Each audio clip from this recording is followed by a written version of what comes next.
Magandang hapon mula sa DOST Pag-asa. Ito ang ating weather update ngayong Lunes, August 4, 2025.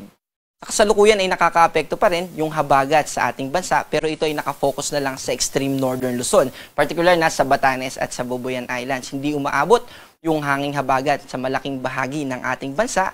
Ito ay tinatawag natin na monsoon break. Sinasabi natin na monsoon break kapag yung mga stations natin o yung mga lokasyon natin dito sa western part, mainly ng Luzon, ay hindi umaabot ng 5 millimeters for at least 3 consecutive na mga araw. Ibig sabihin, tatlong magkakasunod na araw ay mababa ng 5 millimeters yung mga pag-ulan natin.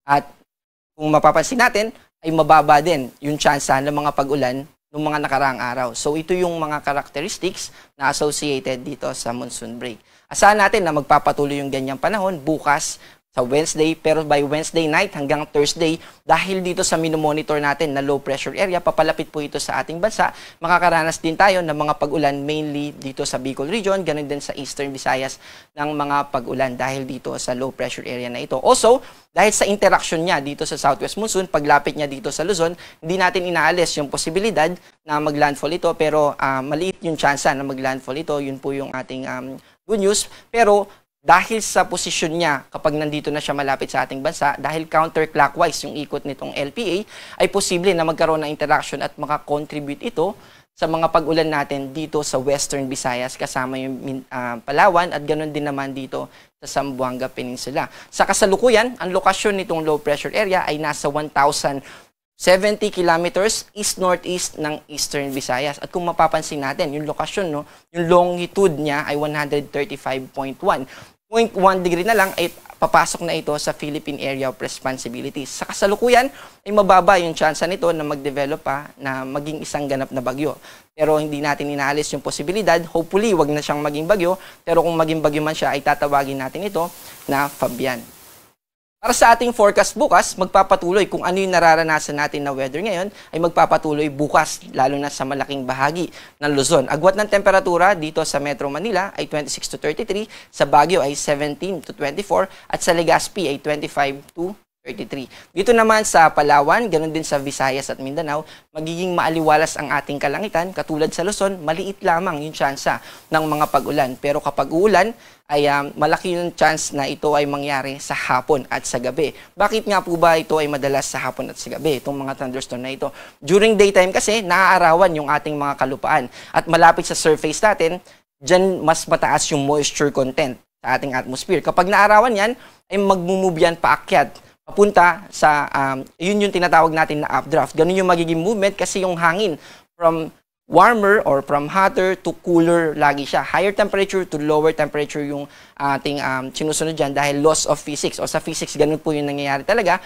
Pag akyat niyan, magkakaroon tayo ng tinatawag na convective acclivity, yung condensation. And eventually, yung mga kaulapan na yun na mamumuo ay maliliitan lang ito. At yun yung at kapag hapon, kapag enough na yung moisture or yung clouds na para magpaulan siya, ay doon na nangyayari yung mga pag-ulan. Kaya mas madalas itong mangyari kapag hapon at gabi. Also, itong mga localized thunderstorm ay nangyayari lang for a certain area, maliitang mga lugar lamang.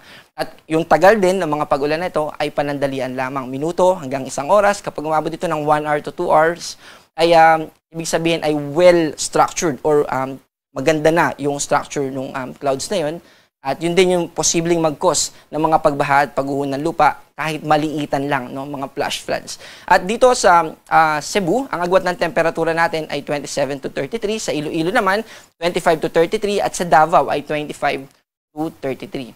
Wala naman tayong nakataas na gale warning sa kasalukuyan, pero gusto pa rin natin pag-ingatin yung mga kababayan natin dahil posible pa rin tayo na makaranas ng banayad hanggang sa katamtamang pag-alon. Pwedeng umabot ng 2.5 meters yung ating mga alon dyan sa extreme northern Luzon.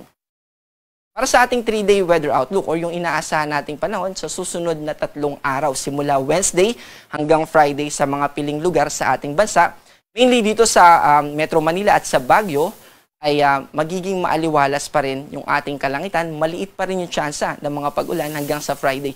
Pero dito sa Legazpi, dahil dun sa dinescribe natin kanina na low pressure area na papalapit sa ating bansa, by Thursday, asahan natin na magiging maulap na ang ating kalangitan at mas tataas na yung tsansa ng mga pag-ulan. Dito naman sa Kabisayaan, sa Metro Cebu, sa Iloilo City ay magiging maaliwalas pa rin ang ating kalangitan hanggang Friday. Pero sa Tacloban City, ito yung sa Eastern Visayas. By Thursday and Friday, asahan natin na posible tayo makaranas ng mga pag-ulan dahil sa paglapit nitong yung low pressure area na binanggit natin. Dito naman sa Mindanao, Metro Davao, Cagayan de Oro City, Zamboanga City, asahan natin na yung posibleng mga pag-ulan lang na mararanasan natin ay manggagaling sa mga localized thunderstorms. Ang ating araw ay lulubog mamayang 6:24 ng hapon at muling sisikat bukas ng 5:40 ng umaga. Also, ang high tide natin ay bukas ng alas 6 ng umaga at ang low tide natin ay bukas ng alas 4 ng hapon.